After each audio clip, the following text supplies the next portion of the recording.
जय हिंद बच्चों। मैं अजय कुमार वाराणसी उत्तर प्रदेश से आपके अपने चैनल नव शिक्षण पे स्वागत करता हूं। बच्चों, आज मैं NMMS एग्ज़ाम जिन भी बच्चों का 19 नवंबर को होने जा रहा है उसके लिए कुछ इंपॉर्टेंट साइंस के क्वेश्चंस बताने जा रहा हूं। आप बच्चों चाहे आप राजस्थान के हो चाहे हरियाणा के हो, तो आपका एग्ज़ाम जैसा आप जानते हैं 19 नवंबर को है, तो ये इंपॉर्टेंट क्वेश्चंस हैं जो आपके एग्ज़ाम में रिपीट हो सकते हैं। तो आइए एक एक प्रश्नों को हम लोग समझ के जाने। तो ये पूरे 35 प्रश्न आज मैं विज्ञान के आपको बताने जा रहा हूँ। ठीक है, तो पहला क्वेश्चन आपके सामने है। ये देखिए, इंग्लिश और हिंदी वर्जन दोनों साथ में है, तो मैं यहाँ हिंदी वर्जन पढ़ूंगा। इंग्लिश मीडियम के बच्चे यहाँ इंग्लिश में देख सकते हैं। निम्न में से सूर्य से निकटतम ग्रह है। तो बच्चों, निकटतम ग्रह जो है वो है शुक्र ग्रह यानी कि वीनस। ठीक है। 92 है, निम्न में से कौन सा रासायनिक उर्वरक नहीं है। देखिए, जब भी नहीं हो थोड़ा आप सतर्क हो जाएंगे, क्योंकि कई बार हम क्या होते हैं उसी हिसाब से हम उत्तर खोजते हैं, हमें कन्फ्यूज़न बहुत ज़्यादा हो जाता है। तो देखिए, कौन सा रासायनिक उर्वरक है। यूरिया है, NPK है, पोटास है। लेकिन जैविक खाद जो है बच्चों वो खेत में बनाई जाती है सड़ा गला कर, तो ऑर्गेनिक मैन्योर इसका 2 जो ऑप्शन है वो सही है, 92 का 2। ठीक है। इसके बाद क्वेश्चन नंबर 93। जड़ द्वारा जल के अवशोषण की दर को बढ़ाया जा सकता है। ठीक है, तो आपको पता है जड़ जो है पृथ्वी से पानी को खींचकर अन्य भाग में पहुंचाता है। ठीक है, तो ये बच्चों अगर हम इसके दर को बढ़ाना है तो पंखे के नीचे अगर रख दिया जाए तब ये बच्चों बढ़ जाएगा। ठीक है। इसके बाद है 94 है आपके सामने। बीजाणु उत्पन्न करने वाला पादप जीव है। ठीक है, तो इसका ऑप्शन है बच्चों डबल रोटी के फफूंद। जैसा आप जानते हैं कि जो स्पोर्स के रूप में होता है, बीजाणु के रूप में होता है, वो होता है फफूंद, फंगस होता है जो कि ब्रेड मोल्ड पर उगता है। ठीक है। कीटों में गैस विनिमय के लिए वायु नालिकाओं के जाल को क्या कहते हैं। तो जितने भी इंसेक्ट्स होते हैं, ठीक है, कीड़े मकोड़े होते हैं, उनमें बच्चों वातक पाया जाता है यानी कि ट्रैकिया पाया जाता है। ठीक है। क्वेश्चन नंबर 96 है आपके सामने। पश्चिमी घाट के वर्षा वनों में पाया जाने वाला जंतु कौन सा है। ठीक है, तो इसका राइट आंसर है बच्चों लॉयन टेल्ड लंगूर। ठीक है, तो ये इस शेर की तरह, मतलब लॉयन की तरह इसकी टेल होती है, वो लंगूर इस तरह का पाया जाता है। तो 96 का थर्ड ऑप्शन बच्चों सही है। 97 है, निम्न में से धातुओं की प्रकृति नहीं है। तो देखिए, प्रकृति नहीं है तो इसमें आघातवर्धनीयता यानी कि मेलेबिलिटी होती है, तन्यता यानी कि टेंसाइल स्ट्रेंथ होती है, कंडक्टिविटी यानी कि सुचालकता होती है। इसमें नॉन कंडक्टिविटी मतलब ये तो अच्छा ये आपका ताप का साथ में साथ विद्युत का भी अच्छा चालक होता है, तो इसलिए इसका ऑप्शन नंबर 2 बच्चों, प्रश्न के हिसाब से इन्होंने पूछा था नहीं, तो दूसरा ऑप्शन बच्चों सही है। ठीक है। क्वेश्चन नंबर 98 है आपके सामने। निम्न में से कौन सा प्रतिजैविक औषधि है। Which of the following is a antibiotic drug. तो एंटीबायोटिक ड्रग वो होते हैं बच्चों, इस समय देखिए जब भी आपको बुखार होता है तो डॉक्टर दवा लिखते हैं बैक्टीरिया को मारने के लिए, जीवाणु को मारने के लिए, तो उसी को प्रतिजैविक औषधि कहते हैं। ठीक है, तो ये डेफिनेशन भी इसलिए आपको समझना जरूरी, कई बार डेफिनेशन के आधार पर आ जाता है कि एंटी मतलब जो जीव एंटीबायोटिक जो नुकसान हमें पहुंचाते हैं उनको, उनके लिए विष का काम करेगा, पॉइजन का काम करेगा। ठीक है, तो 98 का है बच्चों यहाँ पर स्ट्रेप्टोमाइसिन। है तो ये बहुत पुरानी दवा, अब बहुत कम इस्तेमाल होती है, लेकिन ये क्योंकि है एक एंटीबायोटिक है इसलिए इसका उत्तर ये होगा। ठीक है। वाहनों के लिए सबसे कम प्रदूषक ईंधन है। तो ये बच्चों आप जानते हैं कि इसमें बायोडीज़ल से भी कन्फ्यूज़न हो सकता है। केरोसिन और पेट्रोल तो सड़तियाँ है, ये आपको पॉल्यूशन फैलाएंगे। ठीक है। बायोडीज़ल में मतलब इसमें भी डीजल का ही रूप है लेकिन वो बायो फॉर्म में है, तो ये भी लेकिन पॉल्यूशन करता है। CNG बच्चों नहीं करता है। बायोडीज़ल के लिए बच्चों याद रखिए, कभी कभी सवाल आता है कि बायोडीज़ल किससे बनाया जाता है। तो बायोडीज़ल जेट्रोफा जो होता है उसके पौधों के बीज से बनाया जाता है। CNG का फुल फॉर्म भी आपको याद रखना है, कंप्रेस्ड नेचुरल गैस। तो इससे सबसे कम प्रदूषण होता है। इस समय देखिए हर एक जगह CNG किट लग कर कार में और उसमें ट्रकों में भी अब आने लगा है, तो इसका भी फुल फॉर्म आप याद रखिएगा। क्वेश्चन नंबर 100 है, कैरम बोर्ड पर पाउडर छिड़कने से घर्षण हो जाता है। तो बच्चों जब भी हम पाउडर छिड़कते हैं, आप देखिए अगर स्ट्राइकर, कैरम बोर्ड आपने खेला होगा, गोटी अगर स्ट्राइकर मारते हैं, पाउडर नहीं डालेंगे तो रगड़ धीरे धीरे, और जैसे पाउडर आप छिड़क देते हैं तो बहुत तेज़ी से आगे पीछे करता है, तो उससे क्या होगा, घर्षण जो है, फ्रिक्शन जो है वो कम हो जाता है। ठीक है। यही चीज़ हमारे चलने में होता है, अगर हमें फ्रिक्शन ना हो बच्चों, घर्षण ना हो तो हम गिर जाएंगे, ये भी ध्यान रखिएगा। तो घर्षण फायदेमंद भी है, नुकसानदेह भी है। निम्न में से किस आवृत्ति की ध्वनि को हमारे कान सुन नहीं सकते? तो बच्चों सबसे पहले जो देखिए यूपी में भी सवाल आया था, 20 हर्ट्ज से 20,000 हर्ट्ज तक हमारी रेंज होती है सुनने की। ठीक है, ये आपके भी इसमें आ सकता है, ऐसा नहीं है, कई बार मैंने प्रश्नों को बताया हुआ है। आपसे एक रिक्वेस्ट करना चाहूँगा कि वीडियो के डिस्क्रिप्शन एक तो व्हाट्सएप ग्रुप का लिंक मिलेगा, कोई भी नया अपडेट आएगा तो उसमें आपको मिलेगा। जो आगे नई प्रतियोगी परीक्षाएं आएंगी, जैसे श्रेष्ठा है, पीएमवीएसएसबी, उसकी भी जानकारी मिलेगी। और उसमें आपको प्लेलिस्ट भी मिल जाएगी जिसमें मैंने अलग से विज्ञान और गणित की और मैथ के प्रश्नों को अलग अलग बता दिया है, जो कि आपके भी राज्य के लिए इम्पोर्टेंट है। ऐसा मत सोचिएगा कि एक ही राज्य के हैं, पूरे इंडिया का सिलेबस बच्चों सेम होता है। ठीक है, तो इसका आंसर है बच्चों देखिए 38 हर्ट्ज 20 के बाद ही आएगा, 10,080 ये 20,000 के पहले आ जाएगा, 6,800 ये भी इसके बीच में आ जाएगा, 8 हर्ट्ज नहीं आएगा। तो अगर आपने रेंज याद कर लिया तो इस तरह के सवाल आप आसानी से बच्चों कर लेंगे, चाहे जो भी लिखा हो। ठीक है, तो क्लियर हो गया, ये भी आपको समझ में आ गया हो कि इसका आंसर क्यों 2 होगा, 8 हर्ट्ज। ठीक है, आप रेंज जरूर याद रखिएगा, 20 से 20,000 हर्ट्ज तक हमारा कान जो है सुन सकता है। क्वेश्चन नंबर 102 है, नियत चाल से गति करने वाली वस्तु का दूरी समय ग्राफ होता है। तो बच्चों इसका जो होगा, एक सरल रेखा स्ट्रेट लाइन होती है, the distance time of an moving in a constant speed. तो इसका बच्चों कभी कभी ग्राफ भी आया हुआ है। ठीक है, तो ये हमेशा इस तरीके से बनता है, तो ये ग्राफ याद रखिएगा, जो ऐसा होगा वही आपका इसका आंसर होगा। तो ये एक देखिए सरल रेखा है, सीधी रेखा है, कोई कर्व तो घुमावदार तो है नहीं। ठीक है, तो ये एक सरल रेखा, इसका उत्तर होगा 102 का 3। ठीक है, कभी ग्राफ मैं समझा दूंगा अगर आप कहेंगे तो। इसके बाद है, रूमिनेंट्स में सेलुलोज का पाचन कहाँ होता है? तो रूमिनेंट्स पहले जान लीजिए किनको कहते हैं, जो गाय हो गई, भैंस हो गई, बकरी हो गई, ये लोग रूमिनेंट्स में आते हैं। ठीक है, क्योंकि यही घासों को खा के पचा सकते हैं, हम लोग नहीं पचा सकते। तो ये होता है बच्चों अंगनाल में, यानी कि इन द रूमेन, इसी से रूमिनेंट्स पड़ा है, इसी में इसका पाचन सेलुलोज का, जो हरे घास में सेलुलोज पाई जाती है उसका पाचन वहीं बच्चों होता है। ठीक है, तो क्लियर हो गया। इसके बाद है बच्चों क्वेश्चन 104, आसूत जल की प्रकृति होती है, तो जो डिस्टिल्ड वाटर होता है, तो डिस्टिल्ड वाटर में बच्चों कोई भी चार्ज नहीं होता है। ठीक है, उस इसलिए वो क्या होता है, उदासीन होता है। तो ये याद रखिएगा, कभी आ जाए इस तरह का प्रश्न कि बिजली किस में मारेगा, नहीं मारेगा, कुछ भी पूछ सकता है। तो मारेगा में तार दे देगा, गंदा पानी दे देगा, तालाब का पानी दे देगा, कुछ भी दे देगा इस तरह से। फिर एक दे देगा डिस्टिल्ड वाटर, यानी कि आशुद्ध जल। तो उस ऑप्शन को याद रखिएगा, वो उदासीन होता है, न्यूट्रल होता है।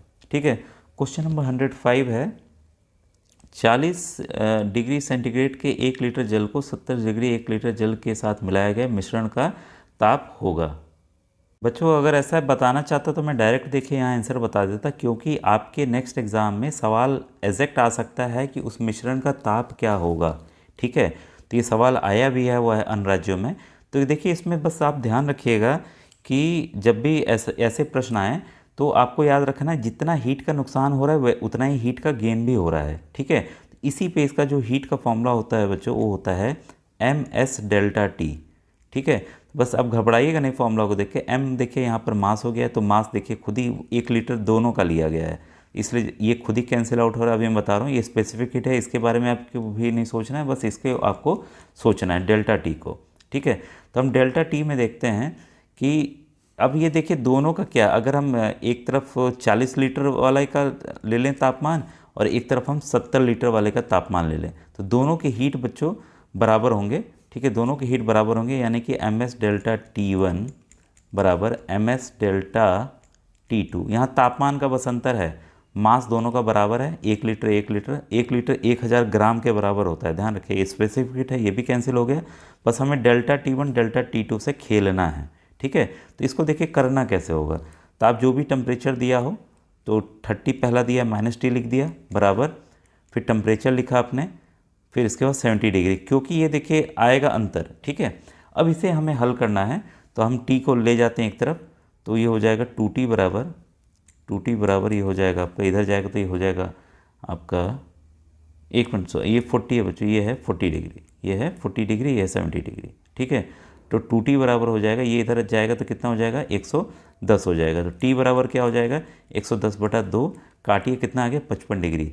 तो अगर एग्जैक्ट कोई पूछे कि कितना तापमान होगा, अगर मान लीजिए ये ऑप्शन यहाँ नहीं रहता तो 55 डिग्री होता तो आपको निकालना पड़ता। ठीक है, तो इस तरह से आप इसको उत्तर निकाल सकते हैं। है तो ऑप्शन 2 ही आंसर, लेकिन कोई एग्जैक्ट टेम्परेचर भी अगले एग्ज़ाम में आपके आ सकता है, तो आप इस तरीके से इसको निकालिएगा। और अगर मास का अंतर दिया रहा है, पानी हमेशा याद रखिएगा 1 लीटर बराबर 1000 ग्राम होता है। यूपी में जो क्वेश्चन आया था वो ये आया था, मैं अभी आपको बता देता हूँ। इसमें आया था 500 ml पानी, उसका तापमान कुछ और था, फिर यहाँ 2 लीटर कर दिया था, इसका अलग था। तो यहाँ देखिए आपको 500 ग्राम लेना था ऐसे ही सवाल में, और यहाँ पे 2000 ग्राम लेना था। और यही फॉर्मूला याद रखिएगा, दोनों के आप इक्वेट कर देगा डेल्टा टी। तो यहाँ देखिए मास का आप मान रख देंगे अलग अलग दोनों तरफ इक्वल टू करके, ठीक है, और ताप और एस एस कट जाएगा। ठीक है, तो आप इस तरीके से इस सवाल को आप हल कर सकते हैं अगर बदल के आता है। बाकी मेरे चैनल पे है बच्चों, उसको आप देख सकते हैं सवाल, अगर आपको पूरा समझना है। अब देखिए क्वेश्चन नंबर 106 है आपके सामने। न्यूटन की डिस्क में कौन सा रंग नहीं होता है? ठीक है, तो ये भी काफ़ी इंपॉर्टेंट क्वेश्चन है बच्चों 106। तो ये बच्चों यहाँ पर गुलाबी रंग देखिए नहीं होता है, बाकी बैंगनी, पीला और लाल होता है। ठीक है, तो इसको आप बस याद करने का विवग्योर याद कर लीजिए, कई बार मैंने बताया हुआ अपने वीडियो में। ये रंग सब होते हैं violet, indigo, blue, green, yellow, orange, red. Rainbow जब होता है इंद्रधनुष में वो रंग आते हैं, आपको ध्यान होगा। ठीक है, तो वही रंग आप याद रखिएगा। ठीक है, तो उसमें रंग आप छाट लीजिएगा। 107 है आपके सामने। स्टेनलेस स्टील लोहे में कौन सी धातु को मिलाकर बनाया जाता है? तो 107 का सही आंसर बच्चों क्रोमियम और निकल। ठीक है, इसके बाद देखिए बच्चों समय ले रहा है, तो कुछ सवालों को मैं सोच रहा हूँ जल्दी जल्दी ऐसे ही बता दूँ। 108 का बच्चों जो आंसर आएगा वो 4 आएगा। ठीक है, नहीं सॉल्व होगा तो मुझे बताइएगा, इजी प्रश्न है काफ़ी। इसके बाद है CFL में कौन सी वाष्प होती है? तो CFL बल्ब आप जानते होंगे। ठीक है, अब तो LED वाले बल्ब ज़्यादा आ गए हैं। तो CFL में बच्चों इस्तेमाल होता है पारे का। ठीक है, मरकरी का इस्तेमाल होता है ताकि रोशनी अच्छी मिले। तो 109 का तीसरा ऑप्शन सही है। इसके बाद है घर्षण बल के संदर्भ में असत्य कथन का चयन कीजिए। असत्य कथन हमें चुनना है, तो इसका बच्चों ऑप्शन नंबर 3 सही है। छत के पंखे व साइकिलों में धुरी व हब के बीच वाला बेयरिंग घर्षण बल को बढ़ा देता है। ठीक है, तो 110 का आपका ऑप्शन नंबर 3 सही है। 111 में है बच्चों, जब किसी तार से विद्युत धारा प्रभावित की जाती है तो वह चुंबक की भांति व्यवहार करता है, या विद्युत धारा कौन सा प्रभाव है?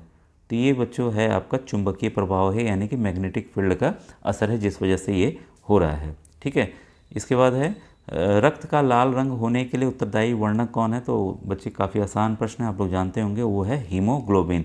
हीमोग्लोबिन को बच्चों शॉर्ट में HB लिखते हैं। ठीक है, इसके बाद है 113, बिजली का स्विच बनाने में किसका प्रयोग किया जाता है? काफ़ी बार मैंने बताया है। 113 का बच्चों ये है बेकेलाइट। तो कौन सा प्लास्टिक है ये? थर्मोसेटिंग प्लास्टिक है कि थर्मोप्लास्टिक है? ज़रा सा आप कमेंट सेक्शन में लिख के बताइएगा। नर और मादा युग्मों के संयोग युग्मन का प्रक्रम कहलाता है। तो काफ़ी बार ये भी यूपी में बच्चों प्रश्न सेम प्रश्न आया था। सोचिए यूपी का ये प्रश्न सेम आया था। ठीक है, ये है फर्टिलाइजेशन। ठीक है, ये है। इसके बाद है बच्चों 115, वायु डैश दाब के क्षेत्र से डैश दाब के क्षेत्र की ओर गति करता है। तो सबको पता है कि ये क्या करेगा, अधिक दाब से कम दाब की तरफ करेगा। यहाँ से अगर ज़्यादा प्रेशर है तो भाई जहाँ कम प्रेशर होगा वहीं तो जाएगी हवा। ठीक है, तभी तो हवाएं बहती हैं। तो इसका उत्तर क्या है बच्चों? ऑप्शन नंबर 2 सही है। भूकंप की शक्ति के परिणाम को व्यक्त किया जाता है।